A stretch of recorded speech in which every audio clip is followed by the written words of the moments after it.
The presenting sponsor for OnEducation is Schoology. Schoology's passion lies in helping instructors and students have the best education experience possible. Schoology is a collaborative, student-focused, and faculty-centered learning management system. Students love Schoology because it gives them 24/7 access to course materials, real-time feedback from their instructors, and easy-to-use collaborative tools. Teachers love the streamlined workflow, integrated apps such as Google and Microsoft tools, and the ability to view evidence of student learning for making instructional decisions. To learn more about what is possible with Schoology, simply visit Schoology.com. Is the hype real?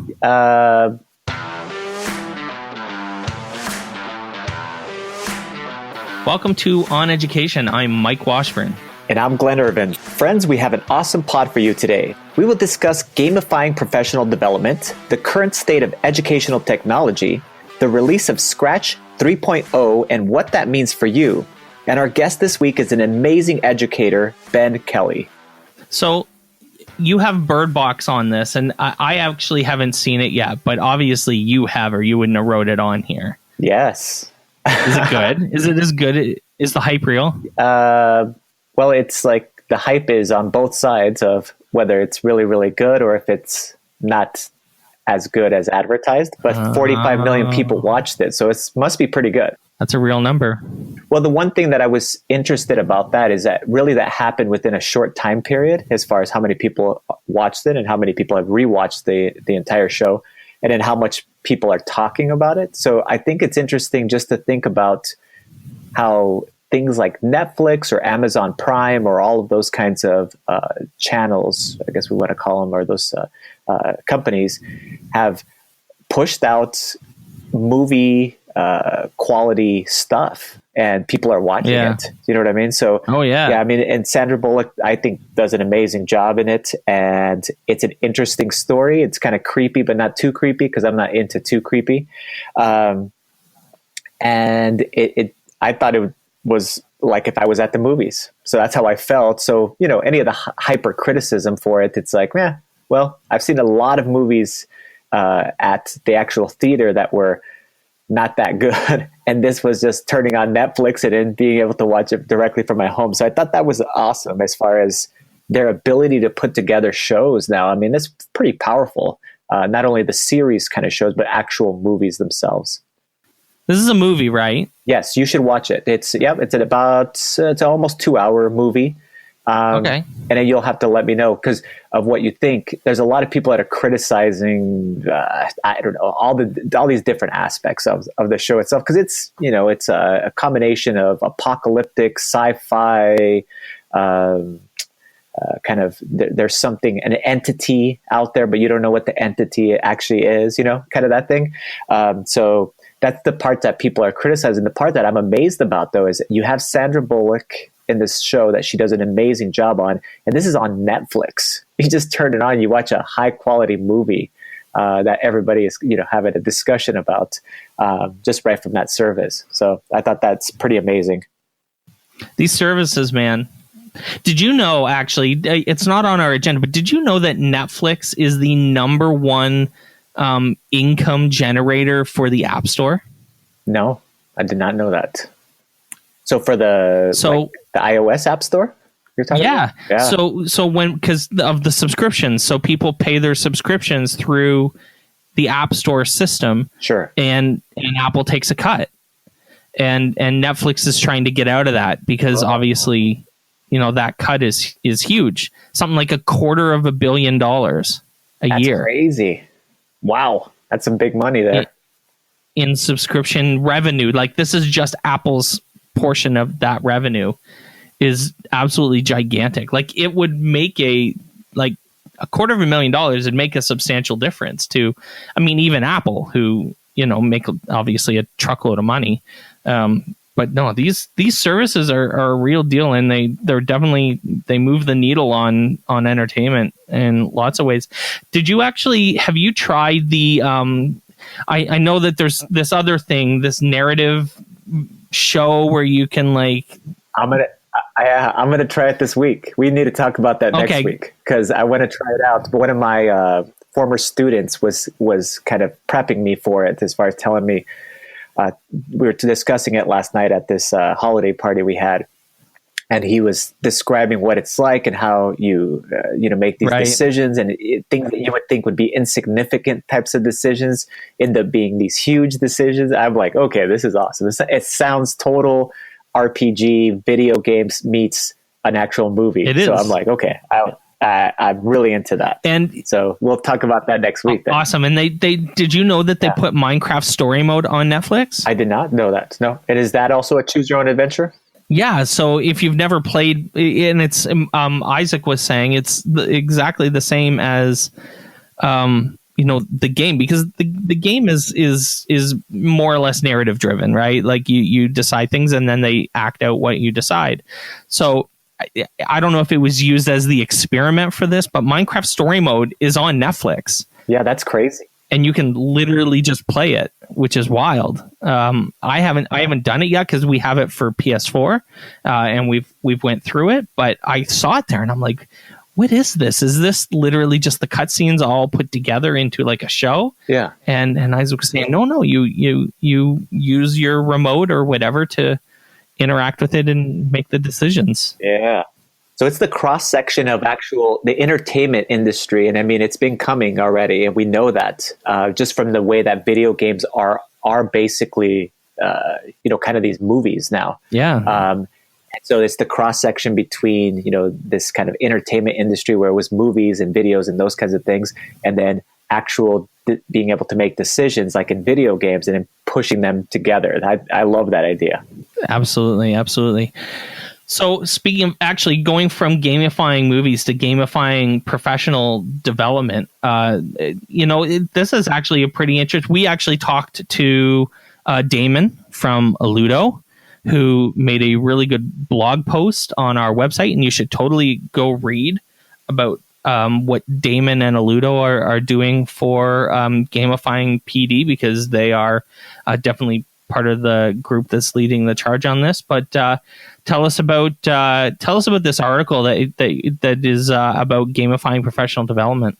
So really, I mean, this is not anything new, but I like that it was propped up prominently and said, hey, this is something that you could be doing in professional development and maybe you should be doing to engage your audiences. Sure. But really what they're talking about here is using things like digital breakout games. And if you're not aware of what those are, we're going to link the article here. And I think it has breakout links so you can kind of check out what those are, just to engage and also to personalize your professional development. So people are getting what they need, not kind of what the district is wanting to go ahead and push out to them. So they get more decision making themselves. And then they talk about kind of how they're available on all of these different things, how easy they are to create. And of course, there's a line in there that unfortunately mentions teachers pay teachers. As a site, just saw it and I chuckled to myself. Where you can go ahead and purchase some of these, but please don't do that. You can make your own. And you can reach out to us if you're not sure how to make them. They're actually very, very simple. You can make them very simplistically, or you can go up to the levels of super complex things. And using them with professional development is not a super difficult thing to kind of put together, but man, your teachers will appreciate it. It's engaging. It gives choices. So people get to choose what they want.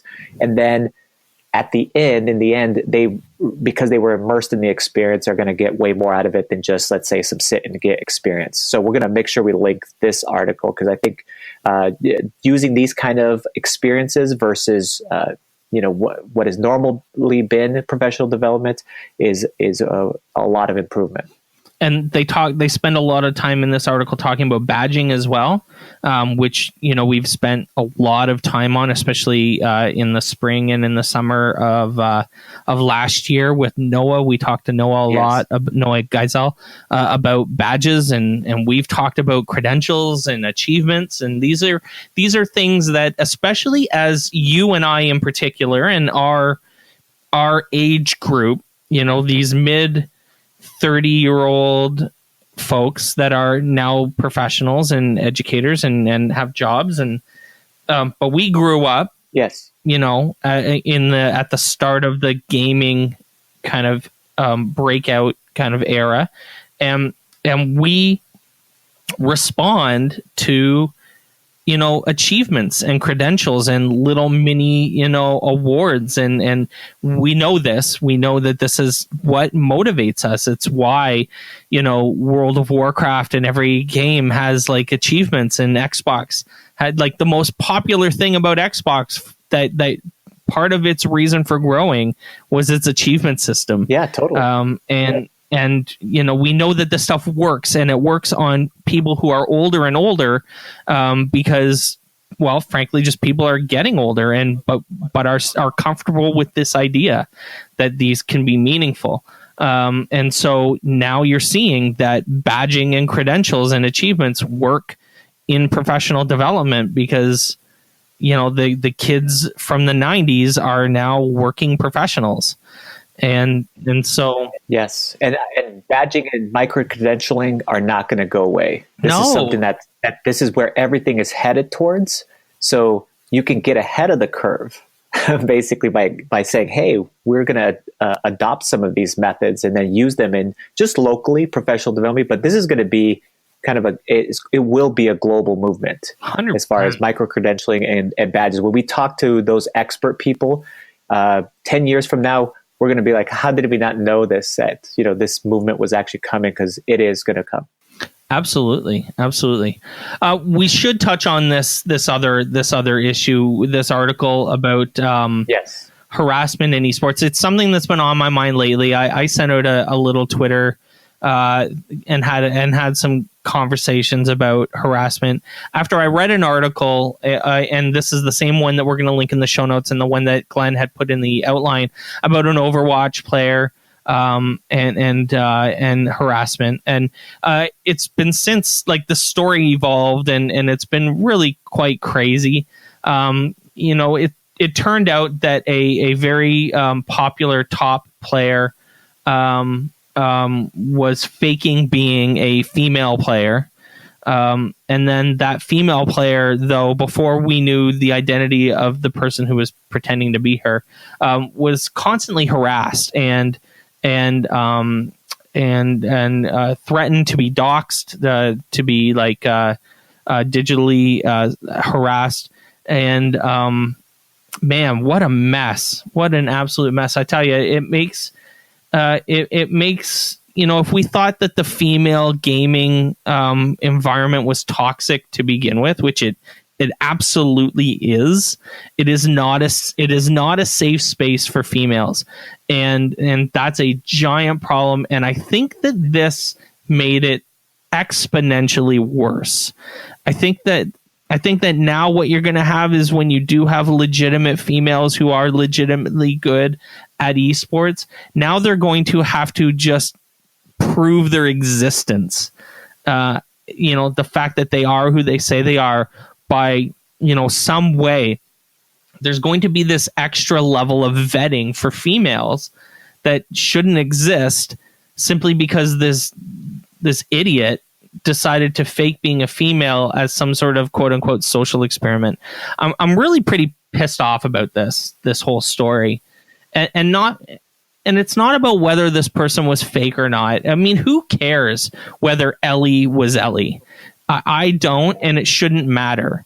What matters here is the overarching theme that, gaming is not a safe space for females. And it becomes a problem when you're trying to introduce it into the classroom, because, now you're going to have, especially older girls who are, maybe read and are online and on social networking, may see this and go, why would I want to be involved in a system or in a world that is incredibly toxic to females and dangerous, frankly?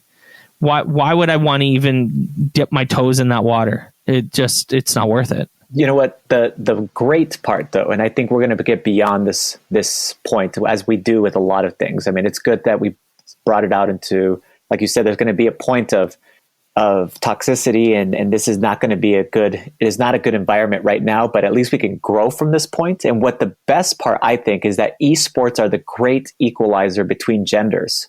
There is no reason why a female player can't be and will be better than a male player. Yeah. And so I believe it's the great equalizer where we are going to have a time where men and women, girls, boys, whatever it might be, they are all equal as far as in this competitive kind of level as far as in esports. There was a story that was pretty widespread back in the summer or maybe even in the spring of 2018 about a female player who was just like an absolute destroyer. She was amazing.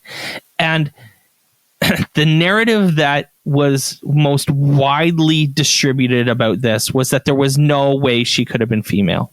Yeah, that's disgusting. There was no way. It's gross. It's unbelievable.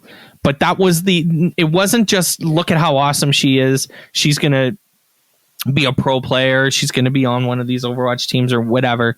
But it wasn't any of that. The narrative was there's no way that she could be female. And obviously she had to go jump through hoops and like go through so many things just to prove that she was a woman, let alone how good she was. And I really hope you're right, Glenn. I hope that, that this becomes the thing or one of the things that really destroys the toxicity of gaming. Yes. And the misogyny and the sexism. And I think that to bring it to education, because this is what I want someone to come and talk to us about this. I really think it starts young. I think that if we can use our skills as teachers to talk to kids about how you treat people, but also how you treat people online, and then also how you treat people in a game, because those three aren't necessarily the same thing. But if we can talk to them about how to do this, because these kids live their lives in games, they live their lives online, and we need to be there and on the ground floor as teachers teaching kids how to properly operate in these worlds. Yes. What's acceptable, what's not, how do you treat each other? Yes, all of those things. So, listen, I've put it out on Twitter, and I've gotten some responses, but I am looking for something a little more specific. I am really interested in finding, especially like an elementary or early high school teacher who is talking about this on like a regular basis. And maybe maybe we need to talk to Steve, because he's one of the people I think that's probably talking about this all the time. Yeah, Steve Isaacs. Right. And I talked about it quite a bit. But I want to talk to someone who's talking to their kids about this all the time. I think that this is where we have the opportunity to end it. Is by talking to these kids when they're 8 and 9 and 10, so that they develop good habits online as far as how to play with people and how to treat people online. And we need more games in schools, guys. I mean, we can't teach kids how to operate properly in video games if we don't have the tools to do that. So we need to also get administrators on board with the idea that, just like everything else, if you don't have the tools, the proper tools, you can't do the thing. So there's a lot of work to be done. And this article just made me sick, and I was so angry about it. I'm glad that we talked about it for sure. For sure, man. The current state of education technology, that's a big topic. Yes. You could do a whole couple series of shows about that, but with 2019 is here, and there's trends. So this is a pretty interesting infographic. Yes, we're going to share this infographic, and really, I mean, the biggest thing that you're going to see here is number one, how many in the fall of 2017, how many million students are part of this, were part of schools in the United States. Is 50.7 million students were enrolled in elementary and secondary schools, and more than 30 million of them are using Google Education apps. So that it is 58% are using some sort of the app system as far as with Google. So Docs and Gmail and all of those kinds of systems. 22% were using Microsoft Windows or some format of those things. And then only 19% were on the OS or iOS, which I think is interesting because we are a Apple school, but we use Google products. So I don't know how they decided to, how are they adjusting for those things? So I wonder, could be, it says right here, the devices. So maybe we're talking Chromebooks, like we've talked about in previous episodes. Which would be weird because Microsoft devices, we're talking about Surface stuff, and there's no way there's more Surfaces in schools than iPads. Well, maybe they're accounting for just normal PCs, Mike. So devices labs, running on Windows, like old labs or any kind of generic laptops that are considered that are running Windows 10. Yeah, maybe that's what they're considering, which is weird. I think as far as the numbers are concerned, I think the more important elements is that there's 5 trends going on that are for creating and improving education, and one was the use of learning management systems, which I think that's like a given. I mean, I'm cracking up about it, but it maybe isn't. Maybe isn't. Still, schools are not moving towards the usage of a learning management system. The second thing on there was gamification. So I was like, okay, that's awesome. And that's great. The third thing on there was augmented reality and virtual reality, which I think that is the next level movement. That is what, if you want to get ahead of the curve, it's in virtual reality and augmented reality. The fourth thing on there is right in your wheelhouse, which has to do with coding and robotics. And how are we merging those things into our schools? Because there's all of these professions, as we talked about even in the last episode or a couple episodes ago, where there's all of these jobs in coding and probably all of these jobs in coding / robotics industry. We need to make sure we're exposing our students to that. And then if they're passionate about it, let them have an ability to be able to pursue those things in our K through 12 schools. And then, of course, at the university level. And then the last one was something about a smart classroom. Did you see that thing? I do, and I love smart tables. I love the Surface, the big Surface that you can buy that folds flat, but it's like a big, like a 30-inch screen. And I mean, I'm not saying that every school should have one of these. They're stupid expensive, but they are really quite something. And really neat kind of creative devices in the hands of a really good teacher. Some of these smart tables would be absolutely mind blowing. The things that Michael Cohen could do with a smart table and 20 kids would probably make your head just fly right off your body. It'd be so awesome. Right. Yes. So no, and then finally in the infographic they talk about basically how much they were talking about results. Are you results driven? Well, here's some results as far as increasing graduation rates or meeting proficiency on specific standards, and all of those things are cited as far as in the infographic too. So really interesting infographic to take a look at. I'm going to print one of these off actually in full size poster size and put it in my office, just because again it reminds us of what we're moving towards and kind of where we're at, currently, and the future is actually now. So you'll have to check out this infographic, see what you guys think. Feels good that a couple of these things are things that we've been kind of banging the drum on for, on the podcast, but even before that for years. Like, I mean, I've been talking about AR and VR for 3 or 4 years now. And certainly we're both in the gamification world, and you're starting to come around to coding in the classroom a lot more. And I work for a robotics company. So, I mean, and to be honest, I mean, totally. And I'll tell you, the book that I'm working on is basically five ways that people can use new technology that we're not using yet in the classroom, and certainly AR VR is one of the topics that I'm going to be talking about, because I think that we're not there yet. But if you really wanted to push the envelope, that'd be a great place to push it, because AR and VR is, I completely agree with you, Glenn. It's one of the ways of the future for sure. For sure. Yes. Awesome. When we come back, speaking of ways of the future, we're going to talk about Scratch 3.0. It just got released this week, and we're going to talk about what that means for you and go over some of the features. So stay with us. Quests.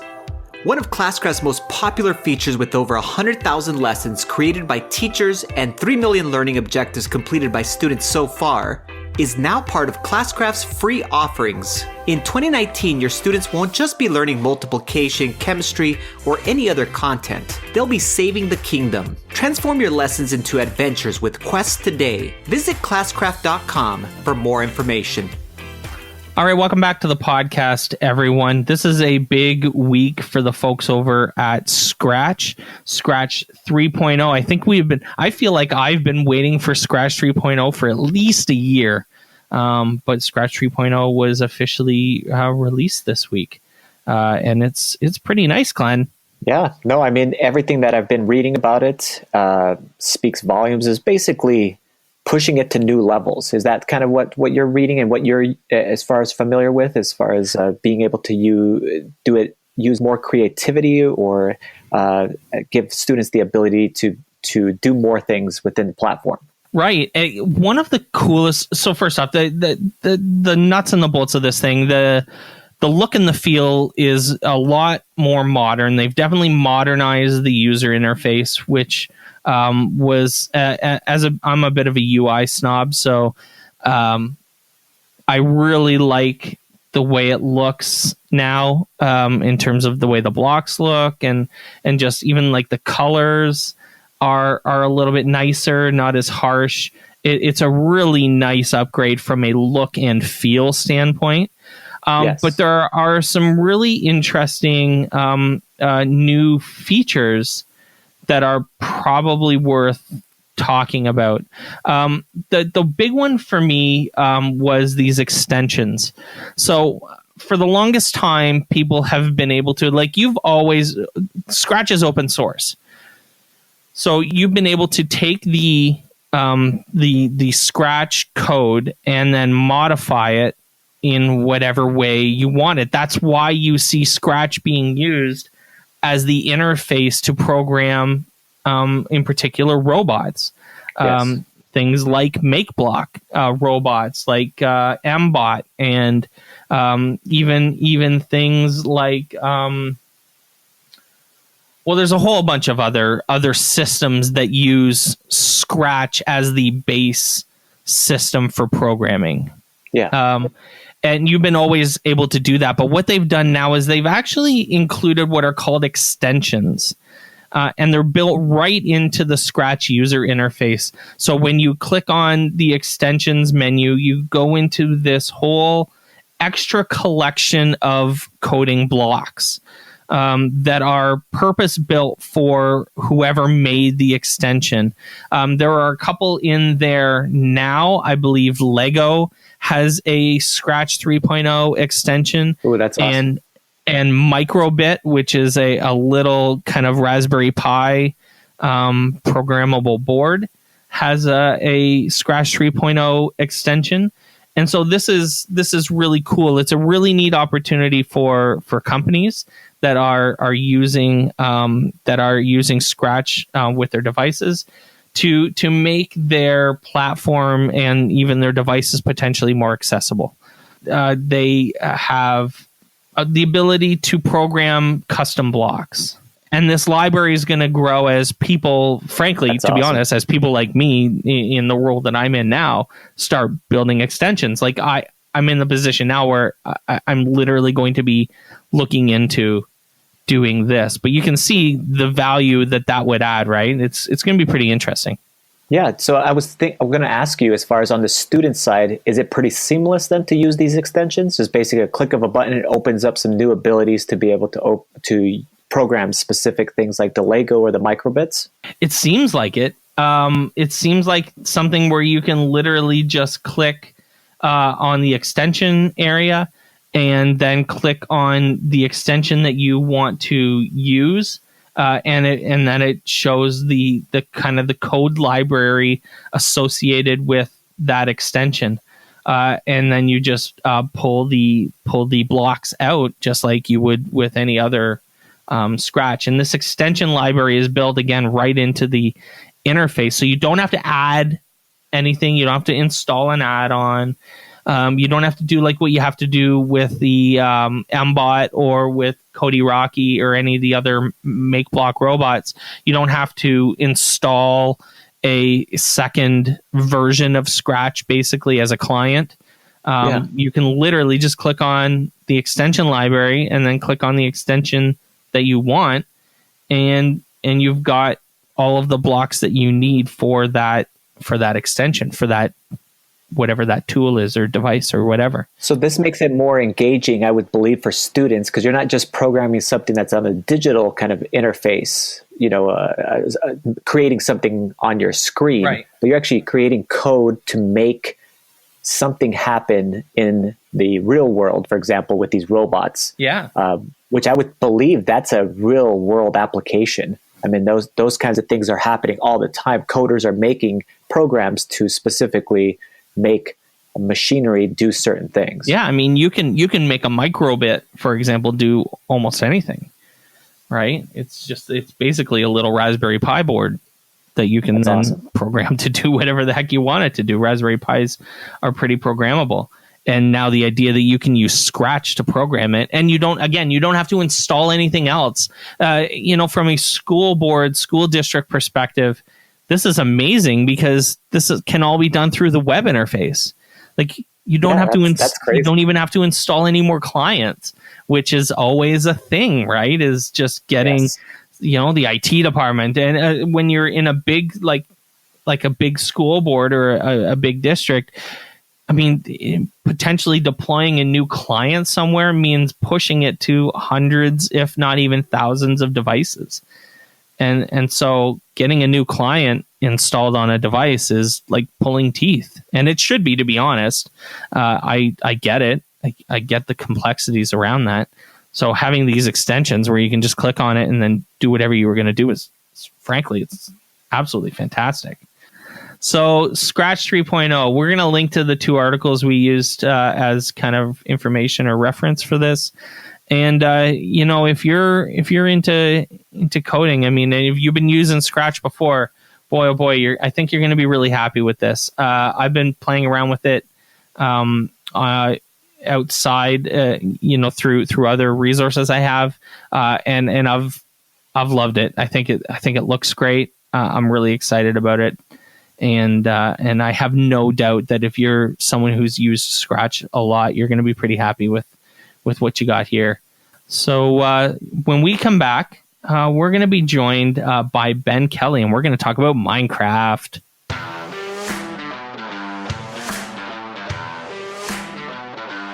All right, welcome back, everyone. We're thrilled to be joined on the podcast by Ben Kelly, who has a ton of distinctions and honors, and so many that I don't have the time to go through them all in an intro.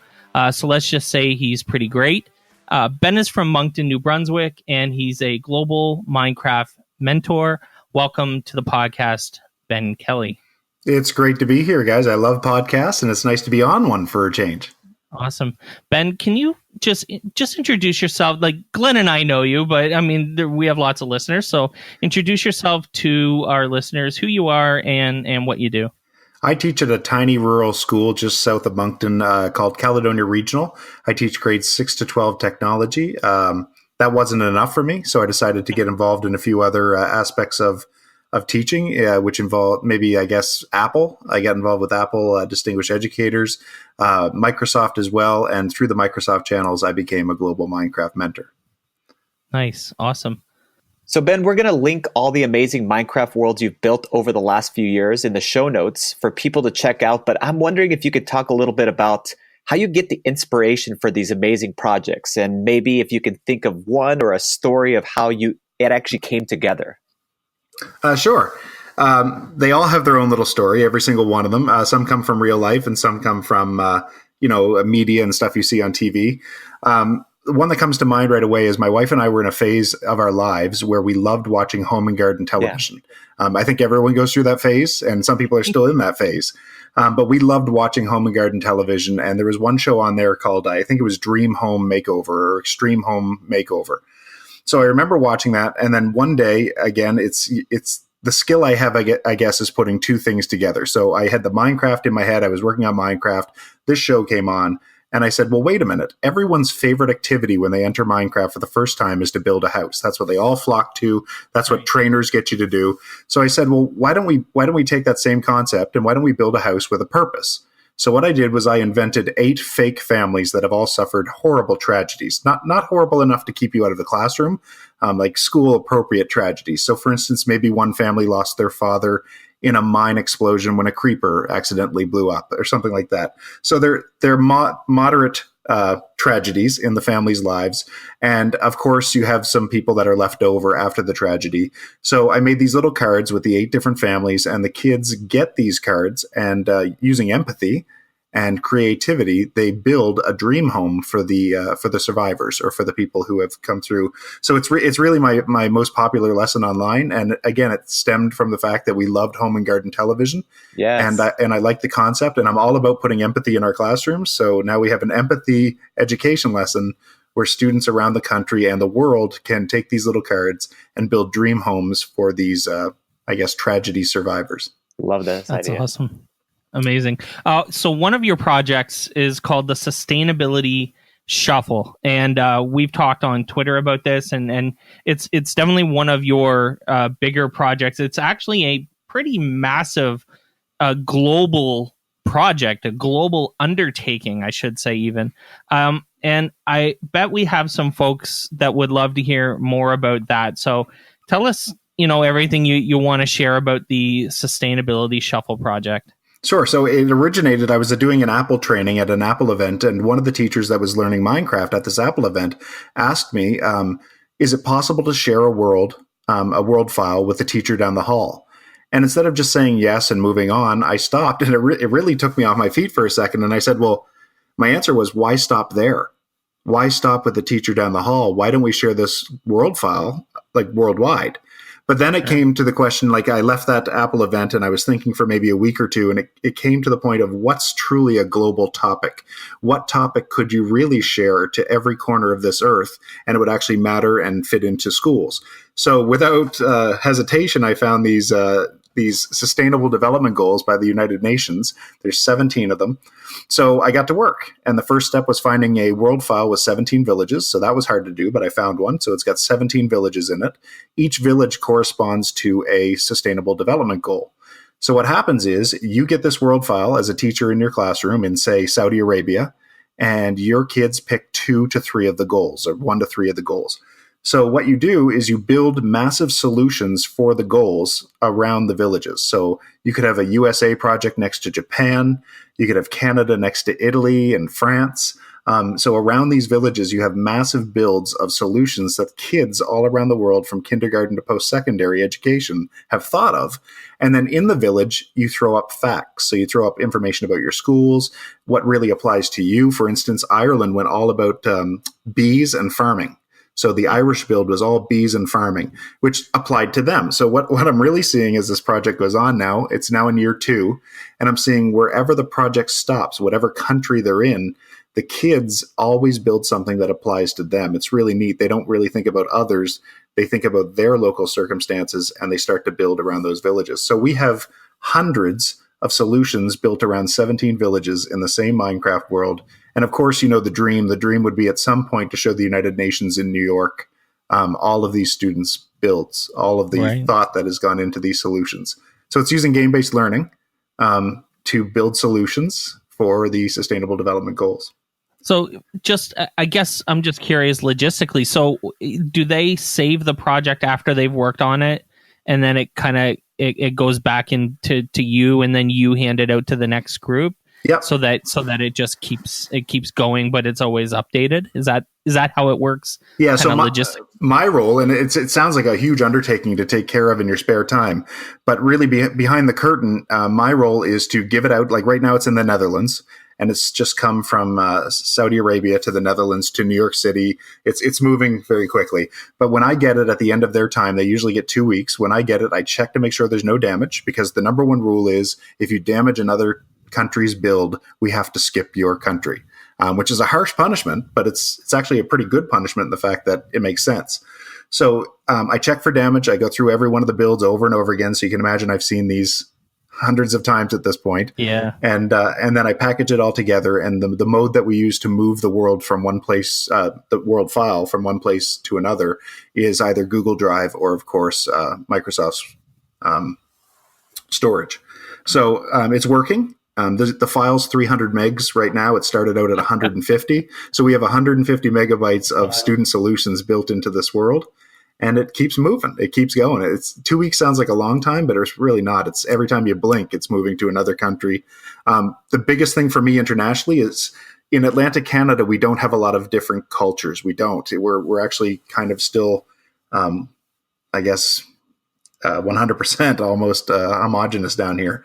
So the fact that I have to deal with a teacher in Saudi Arabia and then deal with a teacher in like Finland or Sweden, it's really shaking my understanding of the world and giving me a whole new worldview as well, just by running this. That's amazing. So I tell people all the time when people ask me what I do for a living, especially now that I'm not in a classroom. And I talk a lot about my goal being to get my hobbies and my career as close together as possible. I kind of say it as a joke, but I'm pretty serious. I mean, you hear all the time people talking about loving what you do and following your passions and doing things that you care about. So I'm trying to do that. And I'm having a hard time thinking of someone who has that more than you right now anyways. Do you feel like you're living the dream sometimes when you build these awesome Minecraft worlds and you're doing it, for quote work? If every teacher worked in the environment that I work in daily, they would never leave the profession. The educational consultant industry would be dead, and everyone would just stay in the classroom. I've been blessed to work with some amazing stuff, but I say blessed, but it's not been given, it's been earned. There's a lot of gear and a lot of things that we use in our program that are amazing, and making Minecraft, resources is just one piece of that. It's interesting, though, that 90% of the resources I make are not for me. They're really intended for other people. I do it sort of, much like a painter or a musician would do. I make Minecraft resources as a creative hobby. In fact, I wonder if I would even go insane if I stopped doing it, because it is my creative outlet. Hours fall off the clock as I'm making them. I mean, day turns to night and I don't even notice. So again, when you talk about your hobbies becoming your work, I'd love to say this is my work, but I don't think I've ever been paid a cent for any of this. So it really is just it's a passion. It is a hobby. It's a full-blown hobby. And I do it mainly. I hope that these worlds eventually land somewhere that can help another teacher somewhere else, help their students, demonstrate their understanding, or at least have a more engaging class time. Not much pay coming my way, so I'm not sure if I'm going to call it work. Right. It's more like volunteering with a hobby that I love. So it is a dream. I guess if you look at it that way, it is an absolute dream to volunteer and do something you actually love while you're volunteering. So Ben, going right along with that, when we talk to teachers about using Minecraft in the classroom, many of them are very intimidated by that process. So what advice do you have for teachers who are interested in using Minecraft in the classroom but don't even know where to start? Number one, you don't have to be the best builder. I am a horrible builder. So you don't have to be a great Minecraft player. You really just have to be the type of person that has a learning mission. So if you can set a learning mission, or here's the goal, I use the empathy lesson for an example. If you can say, here's your empathy card, or here's your family, can you please build them a solution? And then really, I guess the biggest advice I have is sit down and get in the game with the students. They love when you die. When you die, it's the greatest thing in the world. And you may think it's horrible that you're dying, but in the game, they're loving it. And actually, it builds a way better community if you're in there with them. So my biggest advice is don't be scared. You don't have to be an expert, and get in there and play. And really, don't be scared of that word play. I know it sounds bad in a classroom, but really, no true learning can happen in a room unless you trigger students' emotions. And Minecraft's one of the quickest way to trigger emotions that I've ever seen.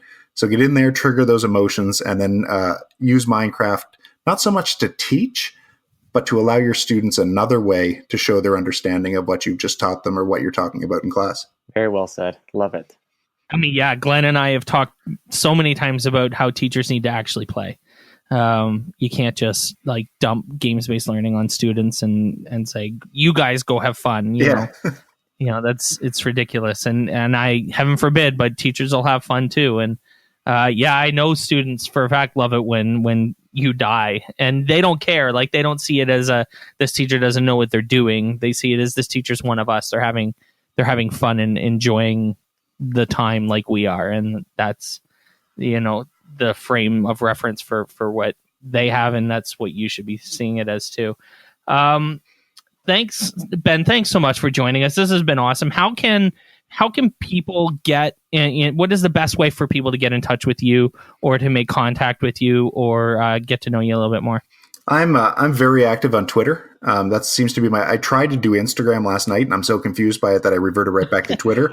I also tried Hootsuite, and that made my life even worse. I'm not a LinkedIn person. I'm not looking to be employed anywhere else. So really, Twitter is the only place that you can find me that of any I guess social aspect. My handle is BBTNB. It stands for Broad Based Tech New Brunswick, or I recently switched that to Ben's Best Tech New Brunswick.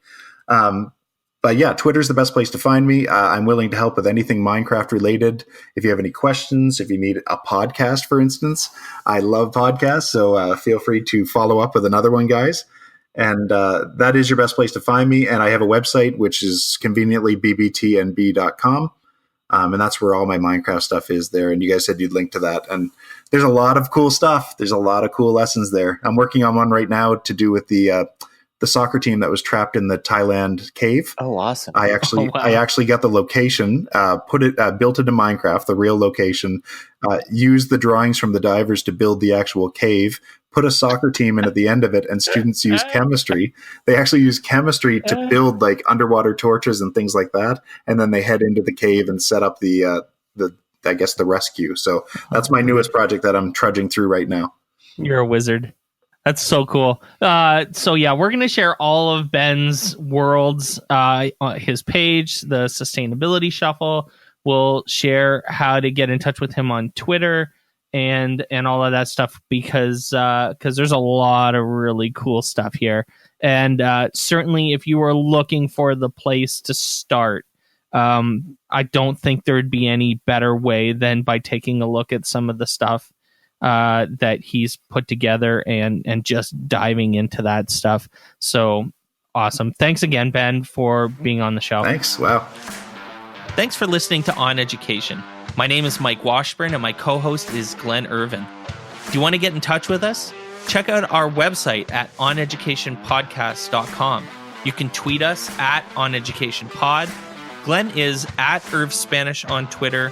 I can be found on Twitter at Mr. Washburn. Our engineers are Jake and Justin at Podcast Production Team.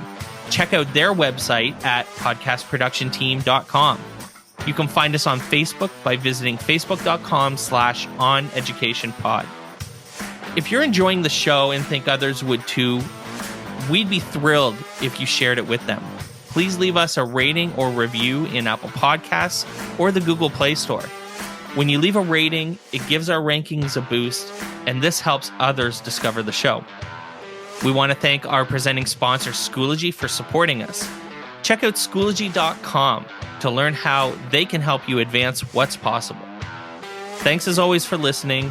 Stay awesome. See you soon.